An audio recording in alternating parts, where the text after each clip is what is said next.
Olá, seja bem-vindo, seja bem-vindo. Estamos começando mais um resumo da lição da Escola Sabatina aqui no canal Escola da Esperança e pela graça de Deus, estamos aqui tendo o privilégio de estudar a sua palavra e a lição da Escola Sabatina tem essa finalidade, né, de nos encaminhar até a palavra de Deus. E hoje, quarta-feira, dia 11 de junho de 2025, e temos como título Ramã e Satanás.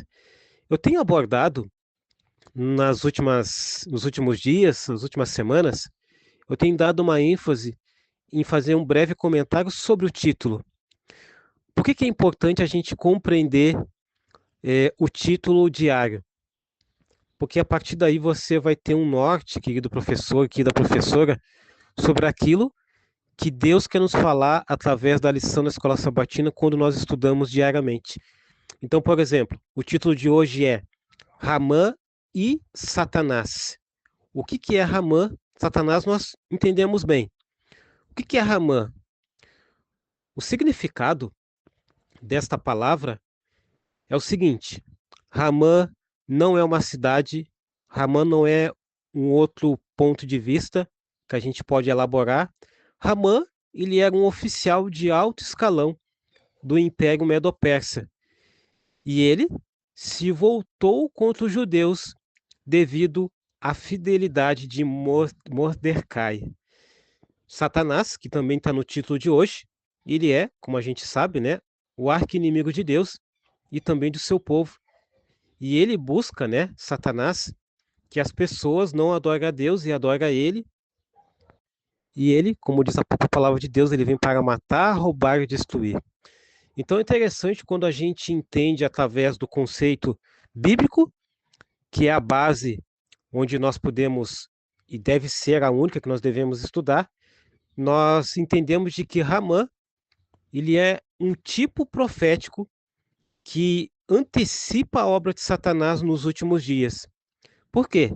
Ele exigiu adoração, ele perseguiu os fiéis e ele quis instigar leis para destruí-los. A história, por exemplo, de Esther reflete em escala local e literal o conflito local, ou melhor, o conflito global, porque expõe de todo mundo, né? Mas além do conflito global e espiritual que vai acontecer, então, no fim dos tempos, descrito no livro do Apocalipse. Então, eu fiz um breve comentário aqui somente sobre o título, é muito importante nós compreendermos isso. O parágrafo 1 destaca que Ramã ele foi exaltado no Império Persa, tornando-se uma figura central de poder, como está escrito em Esther, capítulo 3, verso 1. A lição ainda dá sequência que Ramá é comparado a Lúcifer em sua alta, ou melhor, em sua exaltação e rebelião contra Deus. E essas mesmas características que Ramá apresentou, Lúcifer apresentou em Ezequiel capítulo 28, versículo 11 a 15, e também em Isaías capítulo 14, dos versículos 12 a 15. É interessante que a lição ainda aborda que Satanás ele tentou Cristo oferecendo um domínio mundial, o que revela sua ambição por adoração, como está descrito em Mateus capítulo 4, versículo 8 a 11. Cristo, nosso resgatador, pagou um alto preço por nossa redenção. O quarto parágrafo ainda destaca da lição de hoje, da lição da Escola Sabatina, que o Apocalipse, o livro do Apocalipse, mostra que a ambição de Satanás resultará em engano global e também em perseguição aos fiéis, onde que isso está descrito no livro do Apocalipse, capítulo 13, versículo 13 e 4.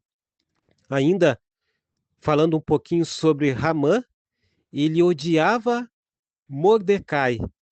E por que ele odiava?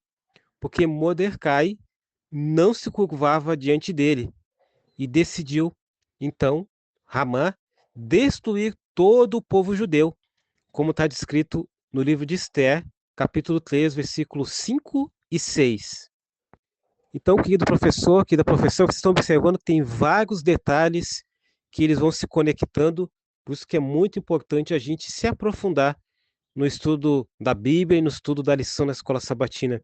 Ainda no parágrafo 6, a presença remanescente, ou melhor, a presença do remanescente leal a Deus desmente as alegações de supremacia de Satanás. A recusa em ceder à adoração falsa provocará perseguição, como está descrito no livro do Apocalipse, capítulo 12, verso 17, e também Ellen White, no livro Grande Conflito, inspirada por Deus, na página 511. É interessante quando a gente lê o livro de Esther, capítulo 3, versículo 1 a 14, a gente não vai ler todos os versículos em virtude do tempo e por ser um resumo, mas eu quero destacar que Ramã, ele, exaltado pelo rei, o que que ele esperava? Ele esperava adoração. Porém, diante da recusa de Mordecai, ele tama destruir todos os judeus. E o que que isso prefigura no tempo do fim? Isso vai prefigurar os decretos contra o povo de Deus no fim dos tempos, como está descrito em Apocalipse capítulo 13. Todos aqueles que não adorar a besta, eles serão perseguidos. E aí a gente percebe isso também no próprio livro de Apocalipse capítulo 12, versículo 14 a 17, onde o verso 14 fala que a mulher, que é a igreja, recebe proteção divina no deserto durante 1260 anos. E isso aconteceu no ano 538 e também se estendeu lá no ano de 1798 depois de Cristo. Percebemos também nos versos 15 e 16 que Satanás ele tenta destruir a igreja, mas Deus providencia livramento. E quando a gente analisa o capítulo 12 de Apocalipse, versículo 17, percebemos de que o dragão, Satanás, ele se ira contra o remanescente. Por quê? Porque o remanescente, eles guardam os mandamentos de Deus e têm o testemunho de Jesus, como está descrito em Apocalipse capítulo 19, verso 10. E quando a gente analisa o livro de Apocalipse capítulo 13, ali o verso 15, percebemos ali que a segunda besta, que é representado por um poder religioso, fará imagem à primeira besta e imporá pena de morte aos que não adorarem a imagem, e isso é um paralelo, né, com o decreto de Ramã. Então percebemos, então, olha como as histórias elas vão se conectar, que aconteceu naquela época e também aconteceu no tempo de Esther, aconteceu em vários relatos da Bíblia, aconteceu naquela experiência de Daniel e também vai acontecer nos nossos dias.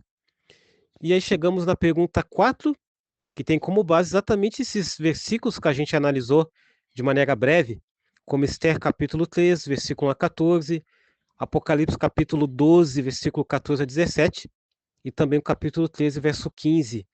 Que paralelos vemos entre estas passagens? Como a descrição da igreja remanescente em Esther é semelhante à descrição do povo de Deus no Apocalipse. Então, eu já fiz então uma prévia, e agora a gente vai ficar um pouquinho mais fácil da gente poder, então, contextualizar a nossa resposta, que é a seguinte, né? Vocês vão com certeza se aprofundar, vão colocar outros, outros elementos, mas apenas aqui para a gente poder completar esse resumo, eu posso destacar para vocês que em ambas as histórias há um inimigo, e esse inimigo ele acaba exigindo submissão e adoração. No tempo de Esther foi Ramã, e no final dos tempos vai ser Satanás.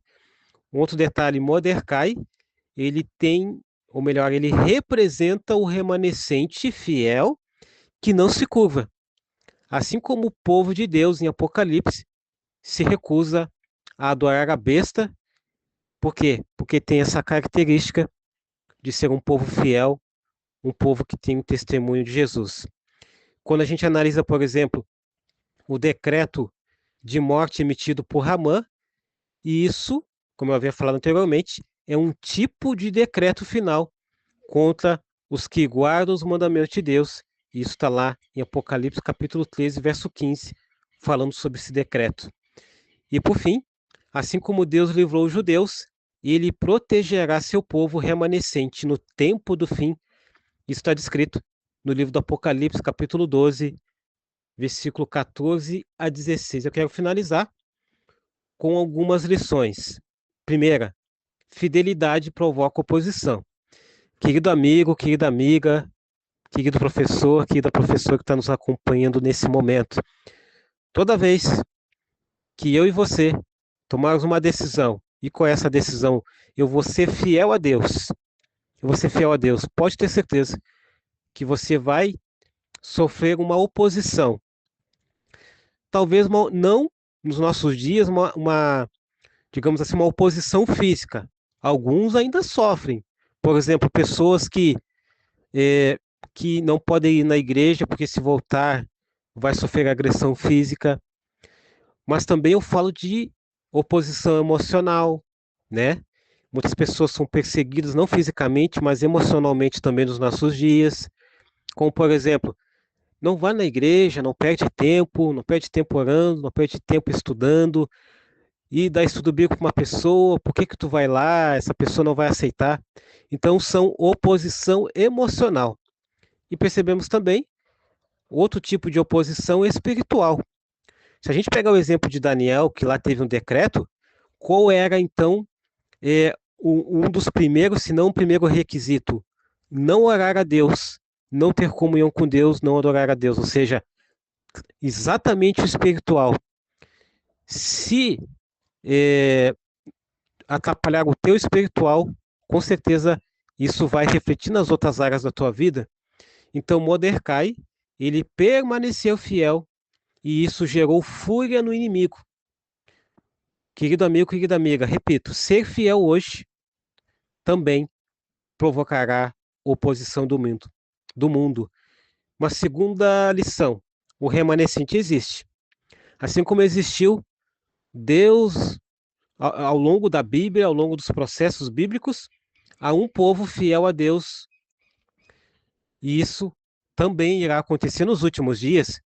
E qual é a característica, qual é, então, que a gente consegue identificar esse povo fiel? A guarda dos mandamentos e também ter o testemunho de Jesus. Uma terceira lição é que decretos de morte se repetirão. Assim como Ramã tentou eliminar os judeus, haverá leis contra o povo de Deus nos tempos finais. Uma quarta lição é que a adoração é central no conflito. Lembra quando eu havia falado isso? Por quê? Porque o conflito final será sobre quem adoramos: o Criador ou o inimigo. Em síntese, eu quero dizer para você que se você não estiver adorando a Deus, consequentemente, estará adorando ou o inimigo ou uma outra coisa. E se você não está adorando a Deus, com certeza está adorando o próprio inimigo. Uma quinta lição, e não menos importante, isso é uma esperança para todos nós: Deus ainda livra. Assim como ele livrou Mordecai, Daniel e outros personagens bíblicos, ele ainda irá nos dar o livramento. Mesmo diante dos decretos, perseguições e ameaças, Deus tem meios poderosos de livramento e de justiça. Eu quero destacar uma citação de Ellen White, inspirada por Deus, muito importante. Isso se encontra no livro O Grande Conflito, na página 511. Ela diz que, como o sábado se tornou o ponto especial de controvérsia no cristianismo, a recusa persistente de uma pequena minoria em ceder à exigência popular fará com que essa minoria seja alvo de ódio universal. Ou seja, o quarto mandamento, o sábado bíblico que Deus instituiu, vai ser então um ponto de partida desta perseguição. Então é muito importante então nós estarmos atentos às profecias. No livro Eventos Finais, na página 144, falando ali sobre o conflito final envolvendo adoração em leis dominicais, fala que o sábado, como eu havia falado anteriormente, vai ser o ponto especial da controvérsia no conflito final. Homens se colocarão do lado da autoridade humana contra a autoridade de Deus. Por quê? Eles vão escolher adorar a besta, ou seja, escolher um dia da adoração, segundo eles, que é o domingo, que não é bíblico, e eles vão, então, perseguir todos aqueles que guardam os mandamentos de Deus e, por consequência, guardam o quarto mandamento, que é o sábado bíblico. Então, querido professor, querida professora, finalizamos então hoje o resumo de hoje, quarta-feira, dia 11 de junho de 2025, que teve como título Ramã e Satanás. Que Deus te abençoe, que Deus abençoe a tua família, as tuas atividades e, é claro, que Deus abençoe os teus resumos através aqui do canal Escola da Esperança.